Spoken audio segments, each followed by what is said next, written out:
제가 군종 신부로 군대에 있을 때 사단 훈련소가 몇 군데 있어서 매주 미사를 봉헌하러 갔었습니다. 그런데 훈련병들을 보면 아직은 굉장히 많이 힘든 그런 처지에 있기 때문에 좀 이렇게 뭐라고 할까 안쓰럽죠.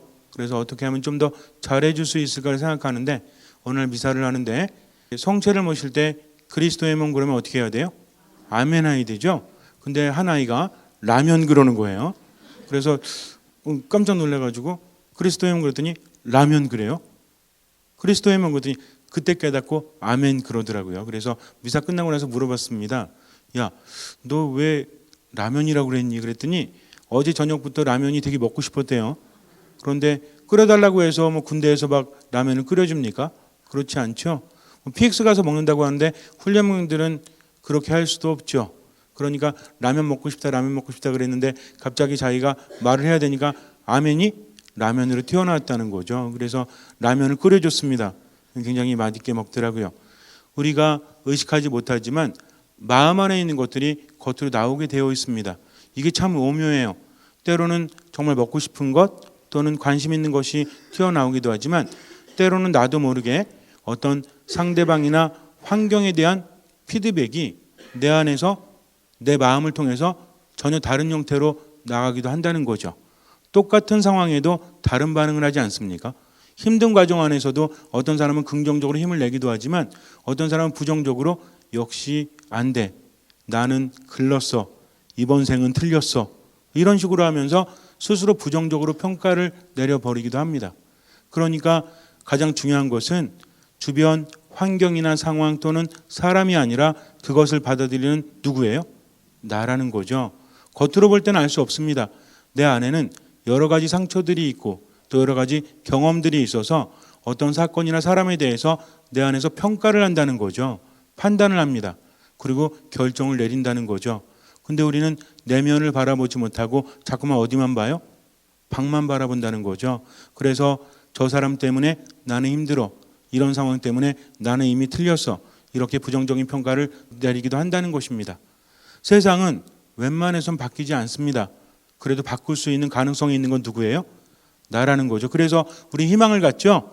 마음먹기에 따라서 세상은 달라집니다. 그러니까 뭐를 잘 돌보셔야 돼요? 마음을 잘 돌보셔야 됩니다. 마음 먹고 살면 못할 것이 없죠? 라고 생각하지만 세상은 만만하지 않아요. 마음 먹는다는 게 어디 쉽습니까? 여태까지 인생을 살아오면서 늘 마음만 먹었잖아요. 그러다 보니까 이제는 뭐야? 그래 뭐 한 20대 때까지는 그런 마음 가질 수 있지. 돌도 씹어 먹는 데잖아.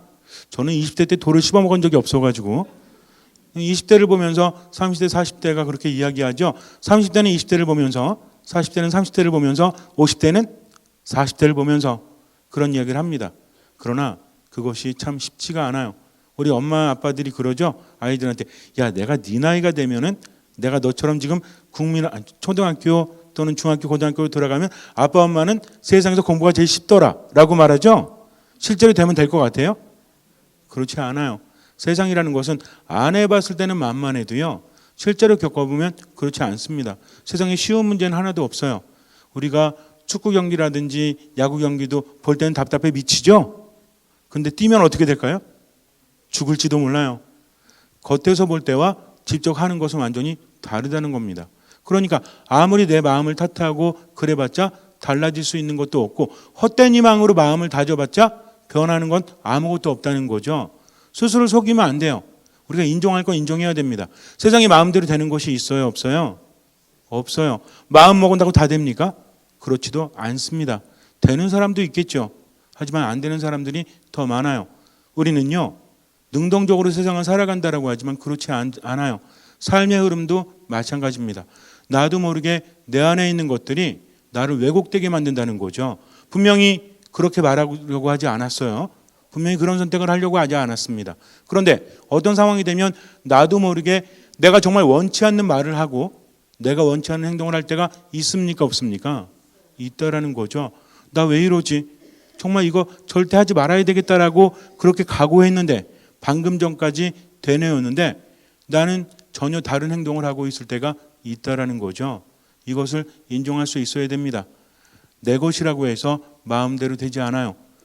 마음이라는 것은 다루기가 무척이나 힘들기 때문입니다. 그런데 중요한 것은 행복이라는 것, 기쁨이라는 것은 마음에 달려 있다는 거죠. 여러분들은 어떻게 생각하십니까? 돈이 많으면 행복할 것 같아요? 행복할 것 같다고 여기죠. 돈이 많아지면 이 많은 것에 대해서 감사는 잠깐이에요.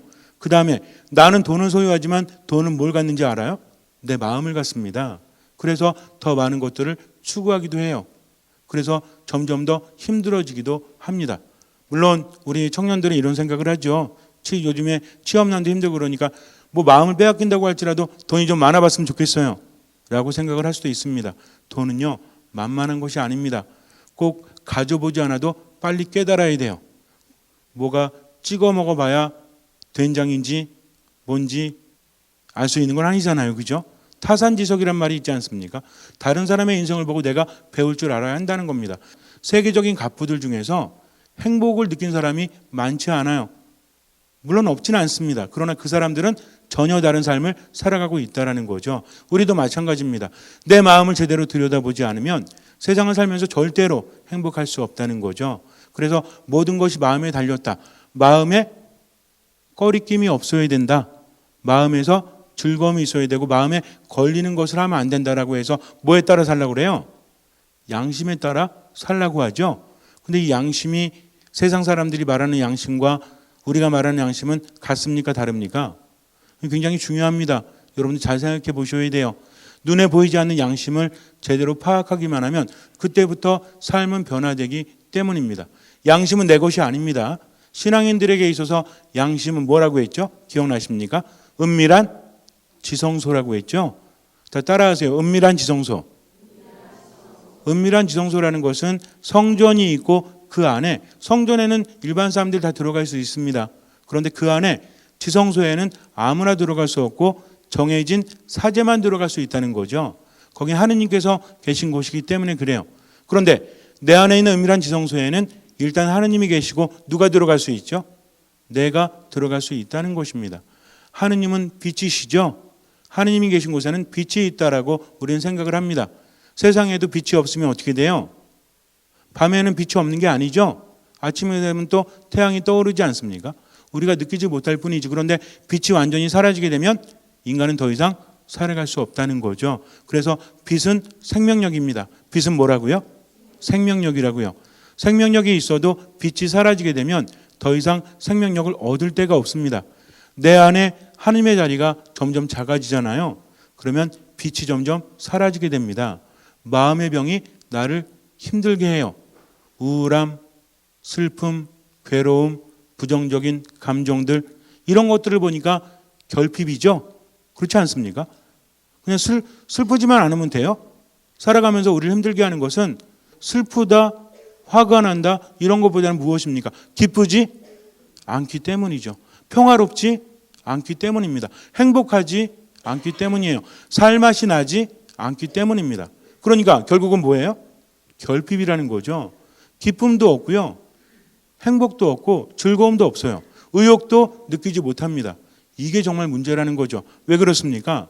우리 안에 하느님의 자리가 점점 줄어들기 때문에 그래요. 빛이 사라지면 아무리 대단한 존재도 더 이상 살아갈 수 없으니까. 근데 자기 탓만 하면 돼요, 안 돼요? 안 된다는 겁니다. 그래서 상황을 제대로 직시하고 거기에 대한 해결법을 찾아야 돼요. 우리가 살아가면서 뭐라고 합니까? 예수님께서도 사랑하라고 하시고 많은 사람들이 착하게 살라고 하죠. 착하게 살면 뭘 받는다? 벌을 받는다? 착하게 살면 복을 받는다라고 합니다. 근데 그게 어떤 건지 아십니까? 착하게 산다고 해서 어느 날 갑자기 돈이 뚝 떨어지는 게 아닙니다. 착한 사람은 행복을 느낄 수 있기 때문에 그래요.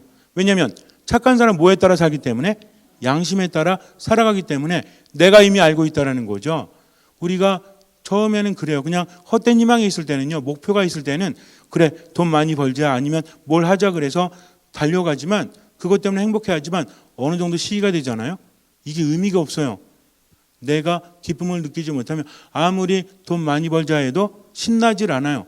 이때가 문제라는 겁니다. 근데 이것은 이미 어릴 때부터 내 안에서 작동되고 있다는 거죠. 이제 이것을 봐야 됩니다.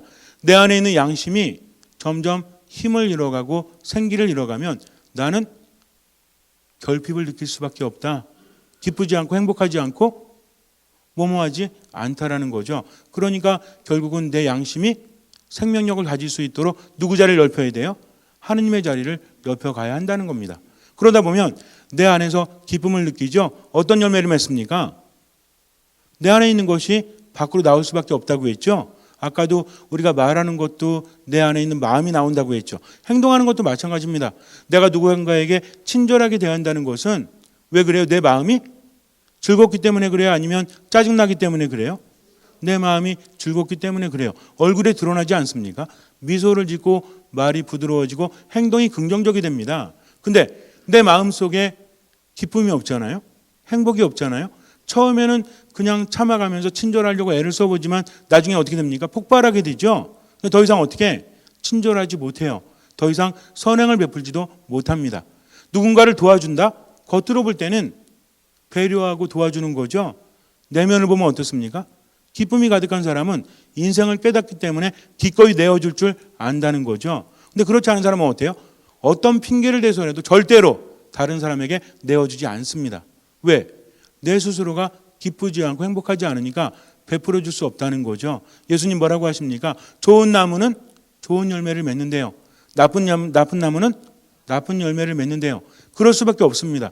좋은 나무는요, 생명력을 가득 받기 때문에 그냥 내놓을 수밖에 없는 겁니다. 열매는 맺는 것이 아니라 맺어지는 것이 더 맞다라고 했죠. 근데 내 마음속에 기쁨이 없는데 어떻게 베풀어 줄 수 있겠습니까? 착하게 살아야 된다는 것을 몰라서 그래요? 그렇지 않아요. 그래야 될 이유를 찾지 못한다. 하지만 다른 차원에서 보면 그런 사람은 행복한 사람이다, 불행한 사람이다? 열매를 맺지 못하는 사람, 베풀지 못하는 사람은 결국은 그 마음 안에서 행복을 느끼는 사람입니까? 그렇지 못한 사람입니까? 그렇지 못하다는 거죠. 하나의 무엇으로 봐야 돼요? 신호로 봐야 됩니다. 분노도 마찬가지예요. 내 안에서 나오는 거지 분노가 안에서 밖으로 들어가는 게 아닙니다. 짜증도 어디서 나오는 거예요? 내 안에서 나온다. 그러니까 앞으로는 나는 왜 이것뿐이 안 되지? 나는 왜 화를 내지? 나는 왜 짜증을 내지? 이러지 말고 지금 내 안에 뭐가 없으니까? 힘이 없으니까, 기쁨이 없으니까, 생기가 없으니까 이런 결과가 나오는구나 하면서 어떻게 해야 돼요? 하느님 안에 머물러야 됩니다. 다른 답이 없어요. 있으면 저에게 좀 알려주세요. 여태까지 수많은 사람들을 상담하고 사람들과 함께 지내봤지만 마음 먹는다? 이거 며칠 못 가요. 절대 변하지 않습니다. 그런데 하느님 안에 머물고 듣는 마음으로 살아가는 사람은 마음이 변화되기 때문에 말과 행동도 변화될 수밖에 없다라는 거죠. 이제는 우리가 다르게 봐야 돼요. 그냥 착하게 살아야 된다 이것이 아니라 착하게 사는 것도 열매를 맺는 것이요. 그 사람 내면에 그 무엇인가가 외적으로 열려지는 무엇이다? 열매라는 거죠. 신호라는 겁니다. 이것을 알아야 돼요. 그러니까 결국에는 착하게 살아야 되는데 그러기 위해서는 어디부터 변화가 시작되어야 된다? 내 안에서부터 변화가 시작되어야 한다는 거죠. 힘들게 살지 마세요. 하느님 안에 머물면 됩니다. 내가 누군지를 깨달아야 돼요. 우리는 하느님의 모상이에요. 영원한 생명을 받을 사람들입니다.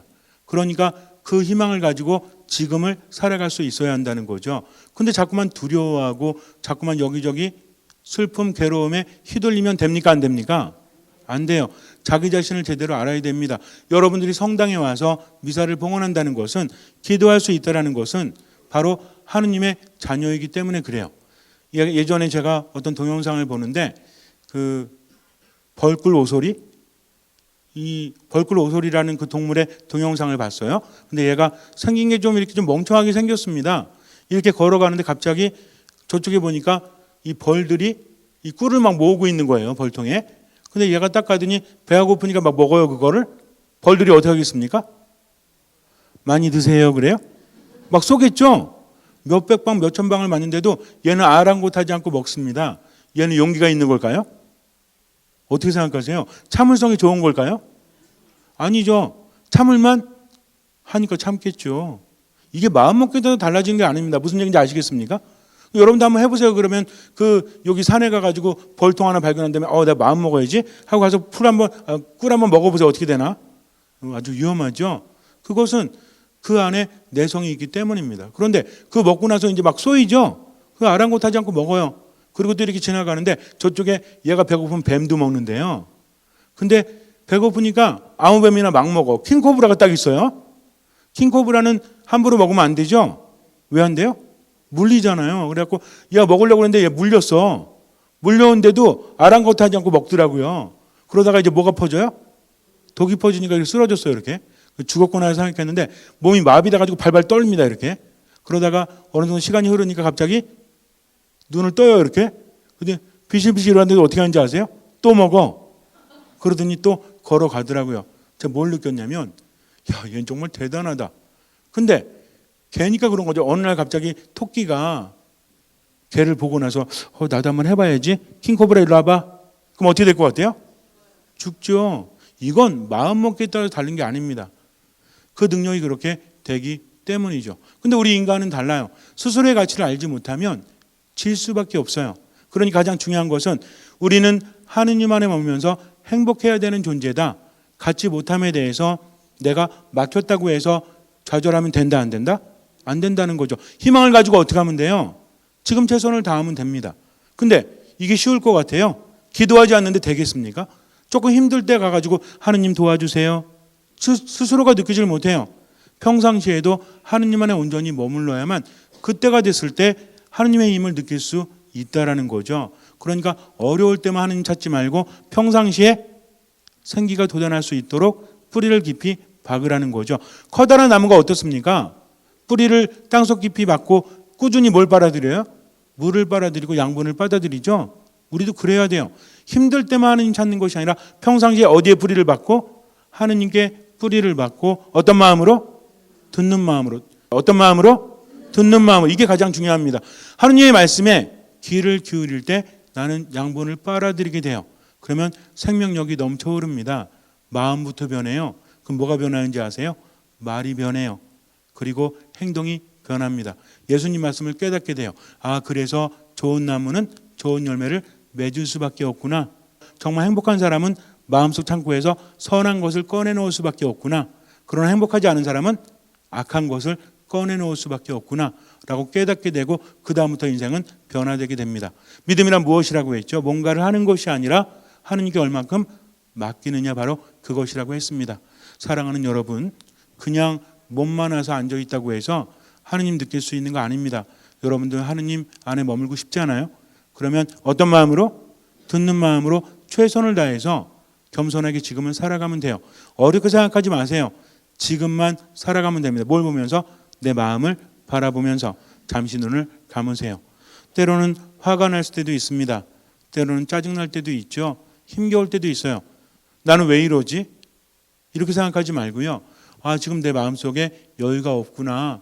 생명력이 떨어지고 있구나 라고 생각하세요. 여러분들은 하느님의 사랑받는 자녀입니다. 하느님의 모상이라는 거죠. 스스로의 가치를 인정해 줄 수 있어야 됩니다. 하느님과 함께 할 때 우리는 할 수 있다는 거죠. 우린 나약합니다. 당연한 거예요. 그러니까 주님의 도우심을 청하시면 돼요. 나머지는 주님께 맡기고 최선을 다하면 됩니다. 아무것도 판단하지 마세요. 모든 것을 주님께 맡기십시오. 미사, 말씀, 기도 안에 듣는 마음으로 머무십시오. 지금을 살아가세요. 주님께서는 그 믿음을 보시고 우리 삶에 놀라운 기적을 일으켜 주실 것입니다.